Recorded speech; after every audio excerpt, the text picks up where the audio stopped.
Assalamualaikum warahmatullahi wabarakatuh. Ketemu lagi dengan saya Pak Zainuddin yang akan mengeksplor biologi. Kali ini kita akan membahas tentang Kingdom Animalia bagian yang kedua. Baik, kita akan lihat di bagian kedua ini. Kita akan mulai dari film Echinodermata, film yang ke-11 dari Kingdom Animalia. Ciri film ini hewan Trypoblastic Coelomata yang memiliki ciri khas adanya rangka dalam atau endoskeleton berduri yang menembus kulit. Memiliki selom dan sistem pencernaan yang sudah lengkap. Memiliki tubuh simetri radial. Selama perkembangannya, larva Echinodermata memiliki bentuk simetri bilateral, jadi bipinaria. Tapi kalau sudah dewasa dia menjadi simetri radial. Memiliki sistem kaki tabung yang berguna untuk bergerak dan mendapatkan makanan. Nah, film ini sangat unik ya. Nah, ini kalau Anda pernah menonton film SpongeBob yang kita bahas, ini adalah si Patrick. Oke, next.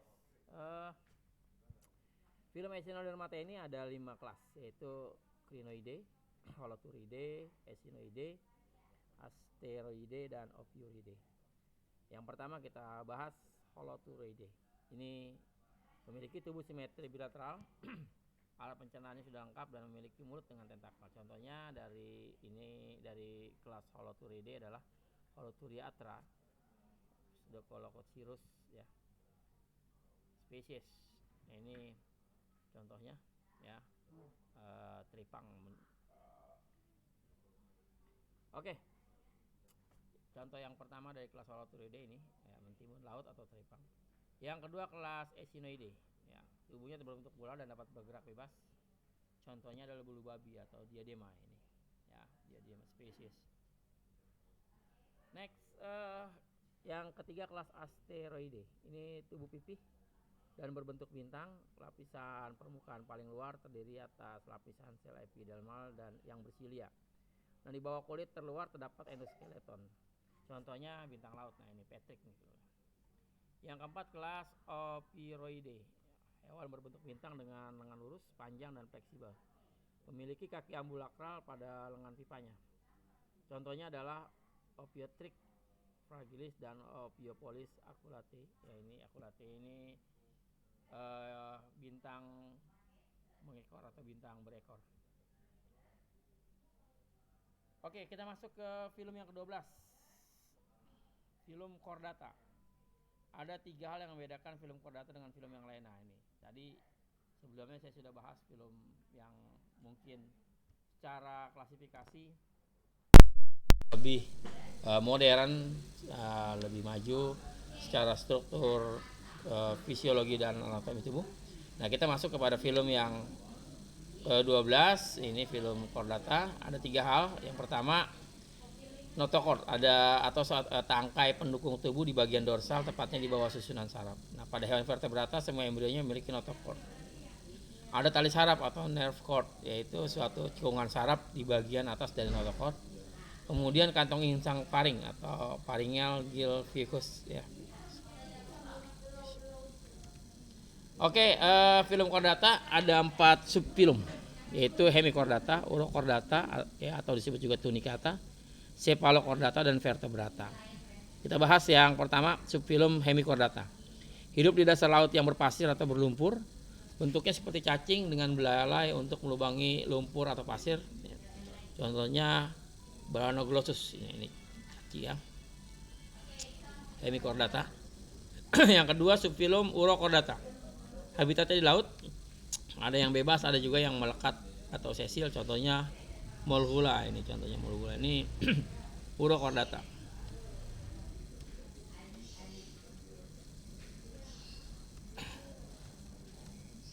Kita masuk ke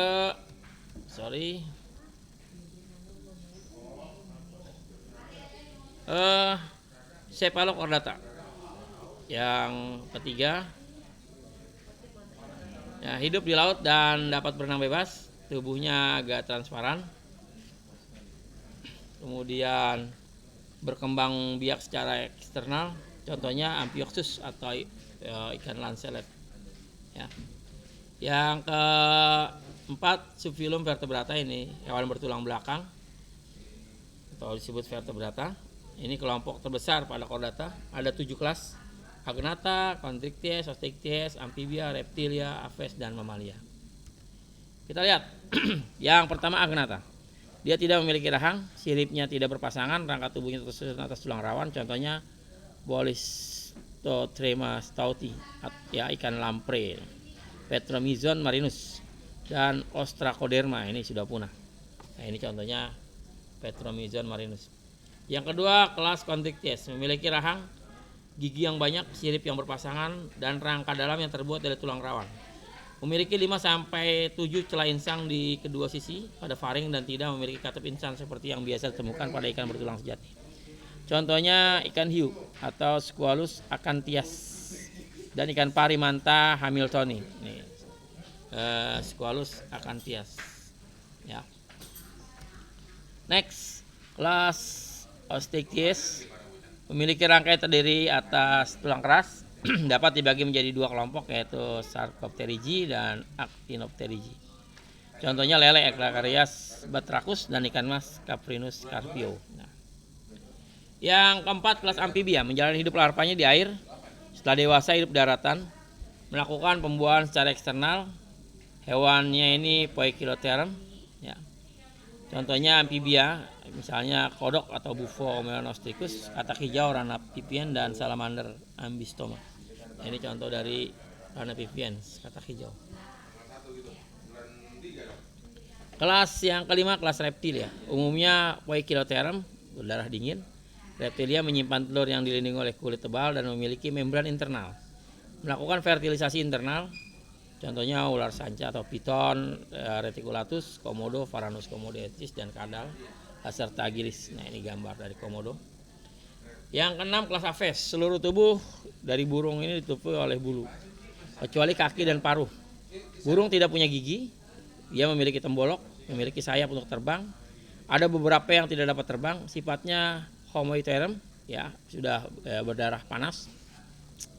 Contoh spesies kelas Aves ini adalah ayam, Gallus domesticus, merpati, Columba fastiaza, burung gereja, Passer montanus, dan angsa Cygnus spesies. Ya, nah, ini contoh dari Aves yang lain. Ini burung unta, Strutio camelus, ya, burung yang tidak bisa terbang. Yang ketujuh kelas Mamalia, memiliki rambut, memiliki 3 tulang di telinga bagian tengah, memiliki kelenjar susu. Ya, maka masuk kelompok kelas ini Mamalia. Volume otak yang lebih besar dibandingkan dengan hewan vertebrata lainnya. Sifatnya homoiterium, berdarah panas. Alat pernapasan Mamalia adalah paru-paru.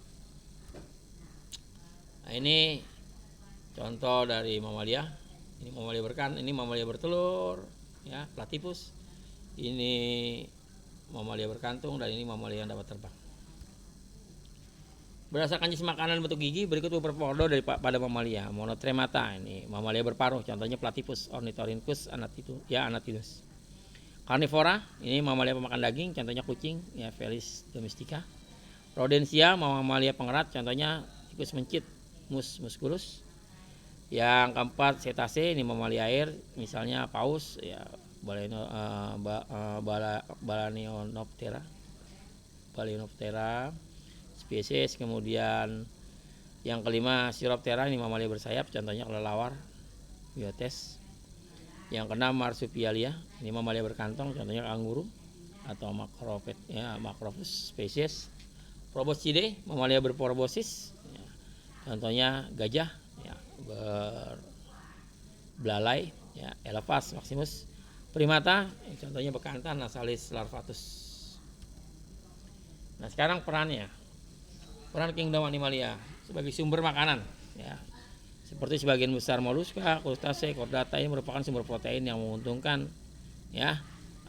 Cumi-cumi, kerang, ya. Kemudian hewan peliharaan seperti pada film chordata, yang membantu pekerjaan manusia pada film porifera yang dapat menghasilkan spon banyak yang bisa dipakai sebagai alat pembersih. Memelihara keseimbangan ekosistem, ini pada kelas insekta, kupu-kupu, dan serangga lainnya sangat bermanfaat untuk membantu proses penyerbukan pada tumbuhan.